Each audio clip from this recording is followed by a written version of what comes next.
Assalamualaikum warahmatullahi wabarakatuh. Saya Oci Monica dari Biologi 3 NIM T 2019-8095. Praktikum kali ini yaitu mengenai topografi anatomi hewan vertebrata. Nah, tujuan praktikum hari ini yang pertama untuk mengetahui dan mengamati struktur ciri-ciri fisik bagian luar organ hewan vertebrata dengan pengamatan makroskopis. Dan yang kedua, tujuannya untuk mengamati dan menentukan topografi anatomi sistem organ hewan vertebrata dengan pengamatan makroskopis dan pembedahan. Alat dan bahan untuk praktikum kali ini yaitu yang pertama ada pisau dan juga ada cutter, kita bisa menggunakan salah satunya. Yang kedua ada gunting dan ada pinset. Yang ketiga, kemudian jangan lupa yang keempat, kita harus menggunakan sarung tangan dan kita menggunakan masker dan ada tisu. Untuk praktikum hari ini hewan vertebrata yang saya gunakan adalah jenis Pisces atau ikan.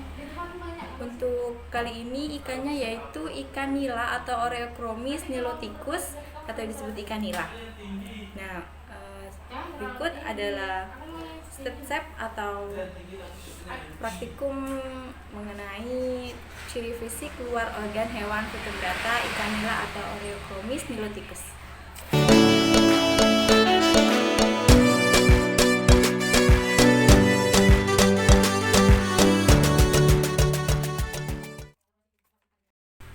Ya, ini adalah ikan nila atau Oreochromis niloticus. Ada bagian caput, ada atau kepala, ada bagian trunkus, ini bagian trunkus, ini bagian trunkus, dan ini badan ikan, dan ada ini merupakan kaudal atau sirip ekor. Nah, pada bagian bagian caput maksud saya kepala ikan ada oral atau yang dinamakan dengan mulut ikan. Ini mulut ikan bagian depan, dan ini merupakan celah mulut atau dinamakan primaoris. Kemudian ada mata, ada mata atau namanya organum visus. Kemudian ada celah lubang hidung, ini di bagian sini nih ada celah lubang hidung, ada dua, namanya pavea nasalis. Nah, bagian lagi ada ini ada tutup insang, ya kan?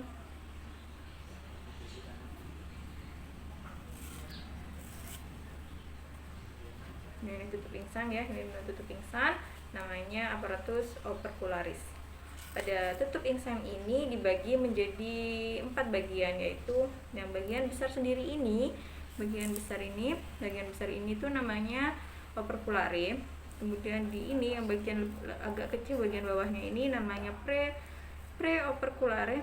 Kemudian di bagian ini, di bagian dalamnya sini itu namanya suboperculare. Kemudian ini ya, ini yang kayak apa, kayak tulang rawan, ini namanya radii branchiostegi. Nah, setelah bagian caput kita lanjut ke bagian trunkus ikan nila. Ini bagian trunkus ikan nila. Pertama ada ini gurat sisi. Di sini kelihatan ya, nanti ini ada gurat sisi atau namanya linea analis. Linea analis ini namanya gurat sisi. Kemudian ada apa ini, sisik atau skuma, sisik ikan nila. Nah, ini merupakan sisik ikan nila atau skuma atau skala. Kemudian ada sirip. Nah, pada sirip itu terbagi menjadi 2 bagian, ada sirip tunggal dan ada sirip berpasangan. Yang pertama ada sirip tunggal, ada ini bagian punggung, sirip punggung atau pinnae dorsalis atau sirip punggung ini. Nah, ini merupakan sirip tunggal ya, atau pinnae dorsalis. Nah, yang ini soft dorsalis, bagian belakangnya ada soft dorsalis. Kemudian ada ini sirip anal atau pin analis yang dekat anus, ya kan. Kemudian ada sirip ekor atau pinnae caudalis. Nih, sirip ekor pinnae caudalis. Kemudian lanjut ke bagian sirip berpasangan. Ya, ini sirip dada, namanya pinnae pectoralis. Nah, sirip dada ini mempunyai dua pasang, bagian kanan dan bagian kiri ikan ini. Kemudian ada sirip perut atau pinnae ventralis, nih juga ada dua pasang ya. Ini sirip perut atau pinnae ventralis. Setelah itu bagian ekor ya, atau yang sudah saya jelaskan tadi namanya pinnae caudalis. Nah, ini termasuk jenis kornea, dan homokalis, jenisnya homokalis ya untuk ikan nila ini. Ya, saya ulangi lagi, ini bagian caput atau kepala, ini bagian trunkus, ini bagian trunkus, dan ini bagian kaudal. Ini ada lubang anus, sama yang ini lubang alat reproduksi ya. Dan bagian luar fisik organ vertebrata Pisces ikan nila atau Oreochromis niloticus ini selanjutnya adalah pembedahan, mengetahui ciri-ciri anatomi topografi hewan ikan nila. Ketika melakukan pembedahan pada ikan nila, lakukan pembedahan sesuai dengan langkah-langkah prosedur praktikum, yaitu seperti kita membuat ikan bakar.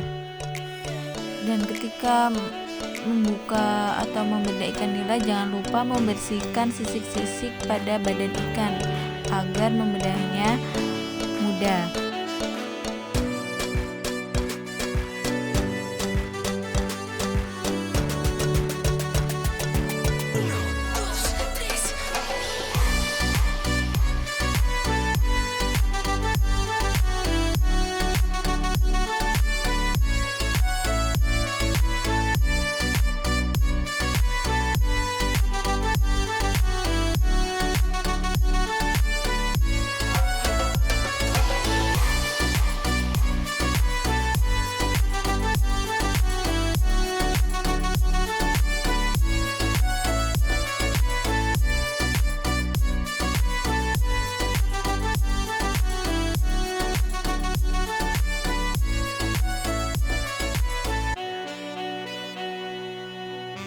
Saat menyayat bagian ikan nila bagian perut, jangan sampai melukai organ dalamnya, agar kita bisa mengetahui bagian-bagian apa saja yang ada di dalam organ ikan nila. Itu bagian daging ikan nila yang sudah kita sayat tadi, itu tampak dari luar, dan itu ikan nila yang sudah dipotong, dan terdapat organ intra dalam ikan nila. Itu terdapat lambung atau ventriculus. Kemudian yang berwarna putih itu ada usus atau intestinum. Di usus ada usus besar dan usus halus. Nah, itu di merah-merah itu ada usus besar. Itu usus besar. Terus ada lagi di bawahnya itu ada saluran gonad atau alat reproduksi. Kemudian itu yang hitam empedu atau vesica velea. berwarna hitam pekat, itu ada paru-paru atau branchia. Nah, itu ada gelembung renang sebagai alat hidrostatik untuk mengukur kedalaman iklan saat berenang. Lambung, terus ada hati, itu nanti habis ini ada jantung. Nah, itu jantung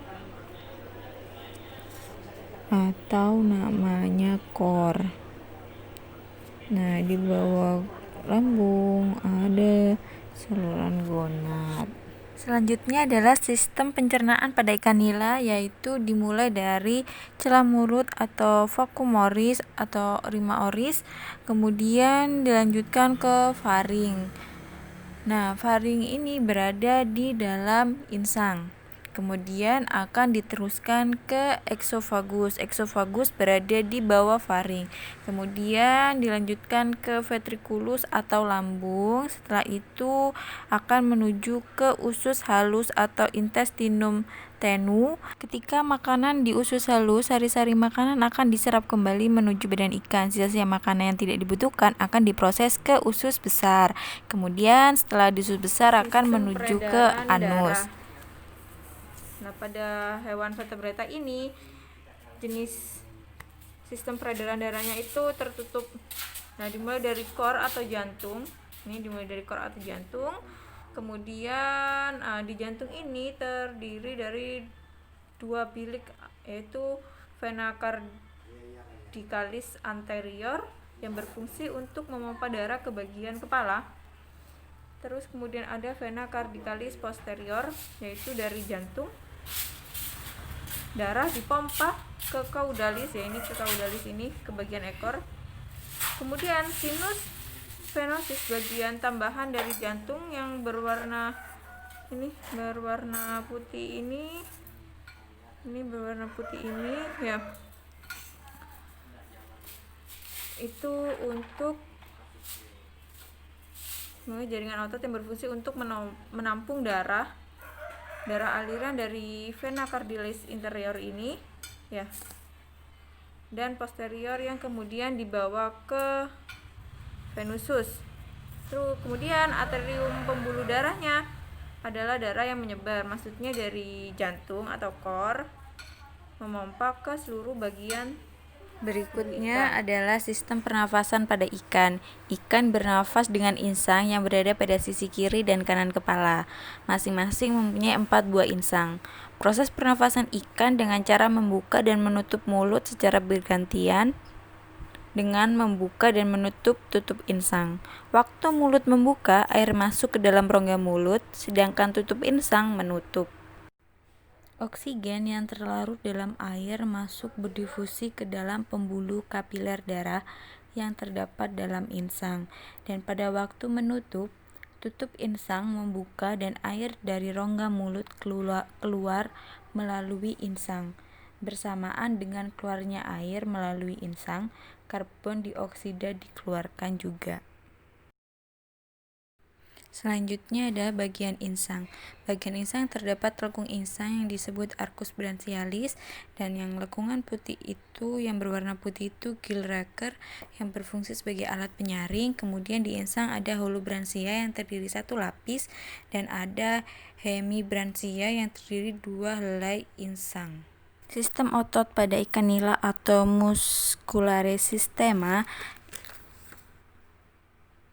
terdapat bagian mikoma atau sebagai pembungkus, dan ada yang garis-garis itu namanya mikomer atau bagian garis di dalam mikoma. Kemudian pada sistem otot dibagi menjadi bagian atas atau epaxiales dan bagian bawah musculare epaxiales. Terdapat dua bagian, yaitu caudal dan caudal. Caudal ini terdapat pada bagian badan dan sampai kepala, dan caudal bagian perut sampai ujung ekor ikan nila. Ada bagian septum horizontale, yaitu membedakan epak dan hepak. Proses fertilisasi atau pembuahan pada ikan ada dua cara, yakni pembuahan di dalam atau internal fertilization dan pembuahan di luar atau external fertilization. Namun demikian, kebanyakan jenis ikan melakukan pembuahan di luar. Sistem ekresi pada ikan. Ginjal pada ikan adalah sepasang ginjal yang memiliki mekanisme filtrasi dan reabsorpsi. Mineral dan zat-zat makanan lebih banyak diabsorpsi, sedangkan air hanya sedikit diserap. Dengan sedikit minum dan mengeluarkan urin dengan volume besar, ikan menjaga jaringan tubuhnya agar tetap dalam keadaan hipertonik.